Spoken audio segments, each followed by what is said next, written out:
성경 전체에서 마태복음 2장에만 구세주 탄생을 알리는 별을 보고 경배하러 온 동방 박사들에 대한 이야기가 나옵니다. 신비한 이야기죠. 이방인 동방 박사들이 이 별이 메시아의 탄생을 알려주는 징조인지 어떻게 알았을까요? 그 해답의 실마리는 민수기 24장, 25장에 하나님의 백성들이 약속의 땅으로 돌아갈 때 그 길을 막아서는 모압의 발락 왕과 또 동방의 선지자 발람의 이야기까지 거슬러 올라가야 됩니다. 발람 왕은 이스라엘을 저주해달라고 발람을 초청했습니다. 선지자입니다. 그러면서 자기가 듣고 싶은 말을 하라고 복채지요. 일종의 뇌물을 자꾸 주면서 저주 예언을 하라고 합니다. 그런데 이 뇌물의 마음이 흔들리는데도 이 선지자니까 하나님의 영이 임하니까 3번이나 축복을 해버려요. 그 축복 중에 하나가 민수기 24장 17절입니다.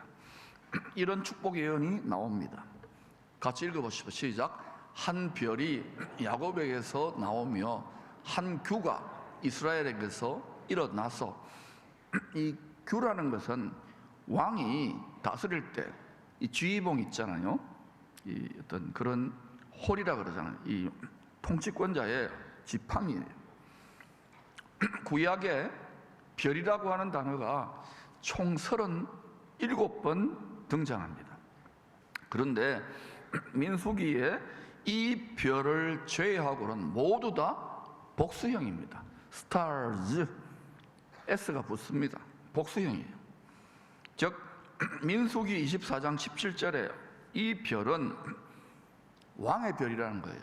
규를 가진 별이니까 만왕의 왕 메시아 예수의 탄생을 알리는 별에 대한 예언인 것을 우리가 알 수 있습니다. 선지자 발람이 왜 거짓 선지자가 됐느냐? 자꾸 뇌물을 주니까 마음을 못 지키는 게 욕심이 들어가잖아요. 선지자인데도. 그러니까 이거 받아 먹으면 잘 먹고 잘 살고, 여러분 마음 잘 지켜야 되겠죠? 결국 그때 성경에 적혀가지고 끝까지 요한계시록까지 거짓 선지자 발람의 스피릿이 있잖아요. 성령에 사로잡혀 하나님이 저주하지 마, 내 백성이야, 내 자식이야, 강권적으로 선포했던 이 축복 예언은, 메시아 예언은 메소포타미아 지역에서 오랫동안 전설처럼 전승되어 왔을 것입니다. 하늘의 징조들을 관찰하던 고대 바벨론 땅의 동방 박사들은 어느 날 갑자기 밤하늘에 환하게 비치는 큰 별이 하나 나타난 거예요. 늘 이 하늘을 천문을 관측하잖아요, 옛날 통치자들이. 그걸 딱 보니까 바로 알아차리는 거예요, 동방 박사들이. 오래전에 발람이 예언했던 바로 그 메시아의 별인 것을 직감했던 것입니다. 이처럼 메시아의 탄생 소식이 유대인만이 아니라 이방인들에게까지 알려지게 하신 데는 하나님의 깊은 경륜과 뜻이 있습니다. 유대인의 왕인데 이분이 온 세상의 만왕의 왕이요 구세주라는 것입니다. 그분의 탄생의 기쁜 소식이 예루살렘과 성령의 권능 받은 자들을 통해 예루살렘과 온 유대와 사마리아와 그리고 이방의 땅끝까지 전파되게 하고야 말 것이라는 뜻이 하늘에서 정해져 있는 거예요. 하나님의 작정하신 뜻을 지금 계시해 주고 있는 거예요. 그래서 유대인 이스라엘에서 시작됐는데 그 담장을 넘어가지고, 이스라엘에게 이방인들은 원수입니다. 사실은 이 담장을 넘어서 원수된 것을 예수님이 찢어버렸잖아요. 자기 육체로 십자가 찢어가지고 성령의 권능을 예수님을 통하여 부어주심으로 전부 다는 안 합니다. 권능받은 자들, 성령의 전신갑주 입은 자들이 악한 영들과 싸워서 복음을 전해서 우리가 지금 감히 그 복음을 받아서 누리고 있잖아요. 누리기만 하면 안 돼요. 이스라엘로 봐서는 제일 땅끝이 어디입니까? 우리 여기 한국이기도 하지만 땅끝이 어디예요? 옆에도 하나 있죠. 조금 밉기는 하지만은. 그래서 거기 갔다가 이제 아마 하나님께서 방향을 이제 다시금 땅끝인 세상 중심 예루살렘으로 돌리지 않겠나. 성경이 그렇게 가고 있는 거예요. 밤하늘의 징조인 별을 보고 세상 중심 예루살렘까지 찾아온 동방 박사들이 전해준 천국 복음. 천국 복음은 뭐냐? 메시아가, 예수님이 하늘과 땅의 모든 것을 다스린다는 게 천국 복음이에요. 이 복음을 듣는 사람들의 오늘 말씀에 나타난 반응이 크게 네 가지로 나타나고 있습니다. 한번 살펴보십시오. 첫 번째, 세상 임금 로마 황제의 마음을 사로잡아가지고 마음을 도둑질하는 것이죠. 뇌물을 바쳤든지 그래가지고 권력자의 세상 임금의 환심을 사서 제사장 나라 이스라엘의 왕이 된 에돔 사람 이방인 헤롯 왕의 반응입니다. 메시아가 오셨다는 소식을 듣고도, 기쁜 소식을 듣고도 이 사람은 전혀 기뻐하지 않았습니다. 왜냐? 유대 백성들의 민심이 아기 메시아에게로 돌아서게 되면 자신의 왕자가 위태롭게 될 것을 알고 유대 지도자들을 불러서 묻습니다. 유대인의 왕 메시아가 어디에서 태어날 것이라고 성경에 예언되어 있습니까? 물었던 거예요. 그러자 구약을 알았던 유대교 지도자들은 유대 땅 가장 작은 마을 베들레헴에서 태어날 것을 약 700년 전에 미가 선지자가 미가서 5장 2절에서 분명하게 예언했다고 답을 줍니다. 헤롯 왕은 이 성경 지식을 토대로 자기 권력의 위협이 될 아기 메시아를 화근을 아예 싹을 잘라버려야겠다고 결심합니다. 그리고 잔인한 명령을 내리는데 베들레헴 부근에 대충 살펴봐서 얼마나 고민을 많이 했으면 시간이 좀 흐른 뒤에 아예 이 싹을 잘라버려야겠다고. 권력을 가진 자는 권력이 전부도 아닙니다. 권력이 하나님이었던 거예요. 그래가지고 여기에 집착해가지고 사내 아이들, 베들레헴 지경 부근 2살 이하의 사내 아이들 다 죽여버리라고.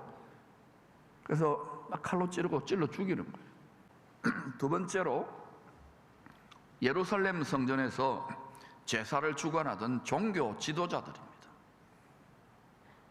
오늘날로 말하면 교회 지도자들이죠. 이들은 성경을 가르치기도 하고 권하기도 합니다. 또 예배를 인도하고 같이 섬깁니다.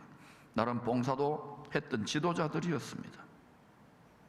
그러나 하나님 보시기에는 영적인 눈과 귀가 먼 종교인으로만 살았기에 기독교는 종교를 뛰어넘는 겁니다. 약속대로 베들레헴에 태어난 아기 메시아께 경배하러 가지 않았습니다. 다시 말하면 매우 종교적이고 성경 지식도 있고 예배도 드리고 봉사도 하는데 하나님이 하라고 하시는 순종의 행함이 없는 하나님 눈에는 죽은 믿음이었던 것입니다. 오늘 이런 경우가 있을 수 있는 거예요. 세 번째는 이스라엘의 수도 예루살렘에 살던 시민들입니다.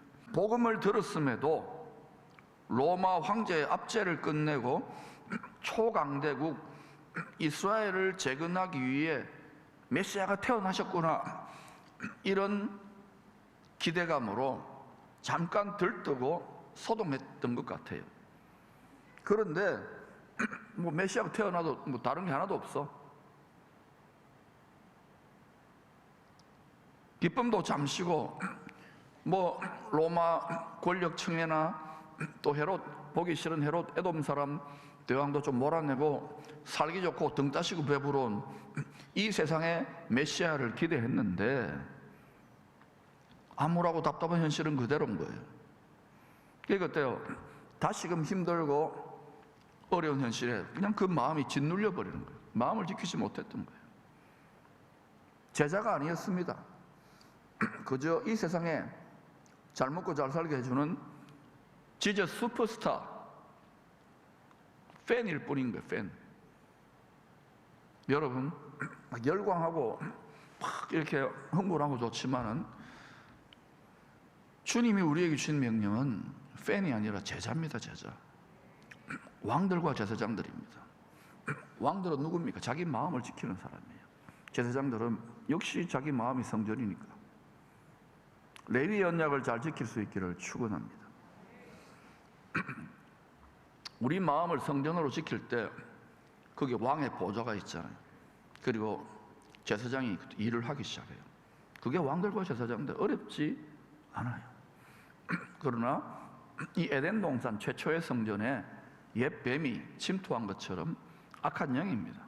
늘 우리 마음에 잘못된 생각을 집어넣어 가지고 이것을 하나님의 원수로 만들려고 날 역사한다는 걸 아시고 늘 깨어있기를 축원합니다. 아무리 좋은 말들을 들어도 마음밭을 팽개쳐버리면 미사역으로 끝나요. 열매 맺지 못한단 말입니다. 네 번째, 동방박사들입니다. 마침내 자신들을 인도하던 별이 미가 선지자의 예언대로 베들레헴 어귀의 한 축사 위에 멈추어 선 것을 보고 크게 기뻐합니다. 이게 믿음의 눈, 마음의 눈, 영안이 밝은 거죠. 크게 기뻐했어요. 성령으로 깨달았던 거죠. 밤하늘의 징조인 별을 보고 이 천국 복음을 땅끝까지 이스라엘 예루살렘까지 전파했던 이방인 동방박사들은 아기 메시아께 엎드려 경배합니다. 11절입니다. 집에 들어가 아기와 그의 어머니 마리아가 함께 있는 것을 보고 엎드려 아기께 경배하고 보배합을 열어 황금과 유향과 몰약을 예물로 드리니라. 여러분, 성령의 도우심으로 일어난 일인 줄로 믿습니다. 우리가 예수를 믿어도요, 인간적인 지식, 세속적인 육신적인 생각으로는 성경이 이해 안 됩니다. 지혜와 계시의 성령이 우리의 어두워진 마음의 눈을 밝혀줄 때, 영안을 밝혀줄 때 성경이 전부 다 메시아 이야기고 별의 이야기고 우리 인생을 암울한 세상에 인도하는 별에 대한 이야기인 것을 깨닫고 마음이 밝아지는 거예요. 진심으로 엎드려 경배할 마음이 우러나고 크게 기뻐하는 이 기쁨이 유지되는 거예요. 할렐루야. 여러분, 믿음에 투자하시기를 축원합니다. 육신을 따라 행하면은 육신은 계속 가려요. 종이 한 장 차이예요. 언젠가 이 육신 생명이 벗어버리고 나면 우리는 그때 후회할 거예요. 지금 여러분 말씀과 성령으로 늘 마음 눈이 밝아지시기를 축원합니다. 저도 이 기도를 하는 거예요. 바울이 로마 감옥에서 에베소 1장에 기도한 게 바로 이겁니다. 그러면 우리도 동방박사처럼 될 수 있어요. 복음을 들었던 이 네 유형의 사람들은 마태복음 13장에 네 가지 땅에 떨어진 씨 뿌리는 비유를 떠올리게 합니다. 예배 때마다 뿌려지는 말씀의 씨앗을 받는 우리들의 마음밭의 상태는 어떠한지요? 설교뿐만 아닙니다. 여러분이 말씀을 묵상하거나 또는 일상을 살 때 그때그때 언뜻 하나님의 감동과 깨달음의 씨앗이 뿌려지잖아요. 거룩한 씨가. 여러분, 좋은 마음밭으로 에덴 동산 같은 성전 같은 거룩한 처소로 우리 마음밭을 잘 가꾸고 지킬 수 있기를 축원합니다. 그때 양으로 생명을 얻게 하고 더 풍성하게 얻게 하는 그러한 말씀의 창조적인 능력, 말씀의 축복하시는 능력이 30배, 60배, 100배로 결실하게 되는 거예요. 이거 하지 아니하고 마음을 무방비 상태로 자기 마음이 집인데 다 열어놓고 도둑놈 다 환영한다고 해놓고 엉망진창 쑥대밭이 되어가지고 왔다리 갔다리 하지만 잘못하면 어떻게 돼요? 열매가 없는? 분명히 주님 말씀하셨습니다. 좋은 열매 맺지 않는 가지는 어떻게 한다 그랬어요? 두려운 말입니다. 하나님은 농부입니다. 농부. 그러므로 회개 열매, 구원의 영혼의 열매, 그리고 믿음의 성령의 복된 열매를 날마다 맺어가기를 축원합니다. 동방 박사들이 메시아께 드린 보배압 속의 세 가지 예물은 어떤 의미가 있을까요? 황금은 변치 않는 특징을 가진 가장 값비싼 보석이지요. 보석의 특징이 뭡니까? 왜 결혼할 때 보석을 주고 받습니까? 왜 이 돈이 비쌉니까? 변치 않는다는 특징이에요. 다이아몬드도 그렇고 에메랄드도 그렇고 황금도 그렇죠. 유향은 좋은 향기가 나는 향료로 특히 성전에서 제사를 드릴 때 사용했던 귀한 물품입니다. 모략은 나무의 상처에서 나온 진액을 모아가지고 응고시켜 만든 향수입니다. 향수. 이 세 가지는 고대 왕들에게 사신들이 화친해 화목하게 평화롭게 잘 지내자는 의미로 드리는 선물과 조공이라고 생각하면 되겠습니다. 여러분, 힘 있는 나라의 왕들에게 가서 이렇게 외교 사절단이 가가지고 고대 왕들에게 가보세요. 그러면 사절단이 가가지고 어때요? 엎드려서 이렇게 절을 하지 않습니까? 경배를 하지 않습니까? 존경을 표하면서 이렇게 그때 드리는 선물이다 이거예요. 왕의 마음을 얻으려고 하는 것이죠. 자, 그러면 우리도 지금 메시아, 온 세상의 구세주 만왕의 왕께 경배를 드리고 있습니다. 지금 예배 드리고 있습니다. 맞지요? 그러면 우리 마음이 향유옥합이고 마음이 보배합이에요. 이걸 열어가지고 지금 만왕의 왕 보이지 않지만 보이는 것처럼 믿음으로 바라보고 거기에 드리는 예물로 생각하게 될 때에 그러면 어떤 의미가 있을까요? 황금은 우리가 믿음 생활을 하다 보면 여러 가지 시험, 심지어는 불시험이 있잖아요. 여러 번 연단된, 불시험으로 연단된 정금 같은 변치 않는 믿음인 거예요. 여러분이 지난 3년 올 한 해도 코로나 때보다 쉽지 않은 시즌이지만 이렇게 변치 않는 정금 같은 믿음으로 오히려 더 견고한 믿음으로 나오신 거 축하드립니다. 오히려 우리는 더 강해졌어요. 더 견고해졌어요. 할렐루야. 더 주님을 의지함으로 주님과 딱 이렇게 하나 되어 가는 계기가 된 거예요. 이렇게 해서 우리는 이 시대의 축복의 통로가 될 줄로 믿습니다. 두 번째는 유향은 우리 마음이 성전 성소잖아요. 마음의 성소에 분향재단이 있어요. 분향단이라고 그러잖아요. 거기에 성령의 불로 충만해지면 이게 타오르면은 어때요? 지성소 은혜의 보좌까지 올라가는 감사와 찬양이 성령의 이 불 속에서 태워져 올라가는 것처럼 하늘의 성전 지성소 은혜의 보좌까지 상달되는 거예요. 그때 어때요? 때를 따라도 없는 은혜가 임하게 되는 거예요. 그때 하늘의 문이 열리게 되는 거예요. 세 번째, 모략은 자기 십자가를 지고 주님을 따라가게 될 때에 우리가 당연히 주님도 자기 몫에 태인 십자가 지고 가므로 힘들고 상처받았잖아요. 고난이잖아요. 사람들마다 다 자기 십자가의 몫이 다릅니다. 상담을 해보면 믿음 정말 좋은 분인데 목사님 나는 왜 이렇게 십자가가 큽니까? 왜 이렇게 힘듭니까? 이런 탄식을 하는 분들 많이 만나요. 저도 하나님 그런 탄식 많이 했어요.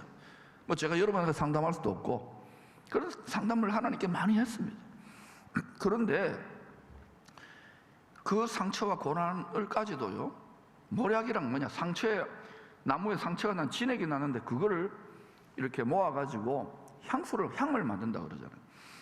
그 상처와 고난까지도 십자가를 질 때 다른 미련 곰탱이같이 살아가지고 아니고 그렇게 주님의 사명을 감당하는 여정에서 상처와 고난까지도 기쁨으로 인내하게 될 때 무엇으로? 성령의 도우심이 아니면 불가능합니다. 그러니까 하나님도 의지하게 만드는 거예요. 심지어는 살 소망까지 끊어놓잖아요. 바울은 기쁨으로 인내하게 될 때 생과 사를 초월합니다. 그때 하늘로부터 임하는 천국의 아로마, 이 세상에는 없어요. 천국의 향이 임하게 되는 거예요. 이게 온 우주 만물과 만유의 주관자요 만왕의 왕께 바쳐지는 극상품 선물인 거예요. 정금 같은 믿음, 감사와 찬양의 향기, 상처와 고난을 기쁨으로 승화시켜내는 인내의 사랑. 할렐루야. 왕 같은 제사장들이 만왕의 왕께 나가서 그 영광을 대면하면서 무릎을 꿇고 엎드려 경배하며 마음의 보배합을 올려드리는 최고의 선물이요 조공인 것입니다. 여러분, 요한계시록 21장에 보면은 새 예루살렘 성이 온 우주 만물의 영원한 하나님 나라의 통치 본부 아닙니까? 그때 이 왕들과 제사장들, 왕 같은 제사장들이 만국의 영광과 존귀, 다스리는 권세가 있으니까 영원토록 다스리는 만국의 영광과 존귀를 가지고 새 예루살렘 성으로 들어가서 거기에 계시는 지존자 만왕의 왕 바로 메시아께 엎드려 경배하며 조경을 바쳐 만국의 영광과 존귀가 그런 의미예요. 그러니까 성경대로 쭉 가고 있는 거예요. 우리가 그러한 삶을 살 수 있기를 축원합니다.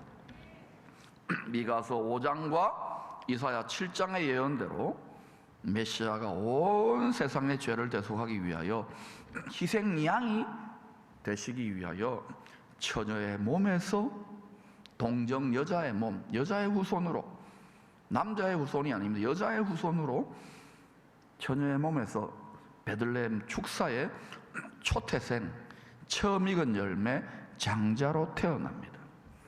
그 이름을 하나님이 세상 끝날까지 함께 하시겠다는 뜻의 임마누엘이라고 부를 것이라고 합니다.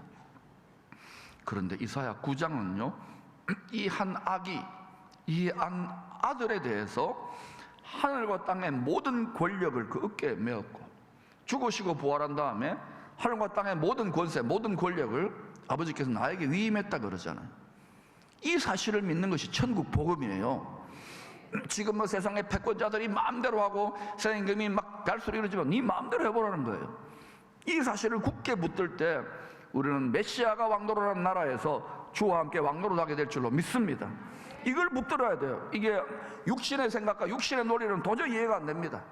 그럼 말씀을 보고 성령으로 충만해지면 이 눈이 열리는 거예요. 이 눈이 열릴지어다. 그것은 영원한 세세토록, 천년 동안 세세토록. 할렐루야. 그 권력을, 하늘과 땅의 모든 권력을 어깨에 메었고 이 한 아기가 한 아들이 기묘자, 원더풀이죠. 원더풀, 모사, 카운슬러, 전능하신 하나님. 이 아기가 전능하신 하나님이래. 이사야 9장에 영존하시는 아버지, 아들을 보면 아버지를 본 거예요.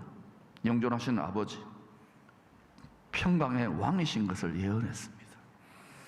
이 세상이요 다 평화하면 다 표 찍어주지만 여러분, 이 세상 평화는요 한 2, 3년 지나면 다 깨집니다. 앞으로도 그런 일이 일어날 거예요. 그러나 예수님이 평강의 왕으로 오시기 전에 칼과 분쟁이 있습니다. 우리 마음에서부터 시작되잖아요. 여러분 가정 가운데도, 직장 가운데 일어날 거예요. 그러나 이 평강의 왕이 여러분 마음에서 왕노릇 할 수 있기를 축원합니다. 여러 가지 어려움 속에서 평강을 지키시기를 축원합니다. 이게 하늘의 이치에 맞아요. 점점 그렇게 좋은 믿음, 견고한 믿음으로 연단되어질 때에 우리는 모든 세상 거심 연요로부터 자유하게 되는 거예요. 그렇게 우리 함께 격려하며 올 한해도 잘 오셨어요. 그렇게 나아가십시다. 그런데요 이사야 9장에 만군의 여호와의 열심이, 사람의 열심이 아닙니다. 만군의 여호와의 열심이 메시아가 다시 오셔서 흔들리지 않을 나라를 이 땅에 굳게 세울 것을 약속하고 있습니다. 그 나라가 세워질까요? 지금 보면 도저히 안 세워질 것 같은데 세워질까요? 전능하신 하나님, 만군의 여호와 열심히 이루십니다. 주님이 다스리는 참사랑과 기쁨의 그 나라가 반드시 도래합니다. 그 전에 우리 마음에, 우리가 거룩한 나라 아닙니까? 우리 가운데 임하기를 축원합니다. 베들레헴에 오신 아기 메시아의 성탄을 우리는 축하하고 기뻐하고 있습니다. 그런데 이 아기 메시아가 세상 끝날까지 함께 하시는 하나님의 징표로 주신 임마누엘이라고 합니다. 이제 임마누엘 메시아께서 이제는 어디로 오시나, 베들레헴으로 오시는 것이 아니라 예루살렘으로 다시 오실 것을 사모하며 깨어 끝까지 잘 기다리는 그리스도의 신실한 신부들이 될 수 있기를 축원합니다.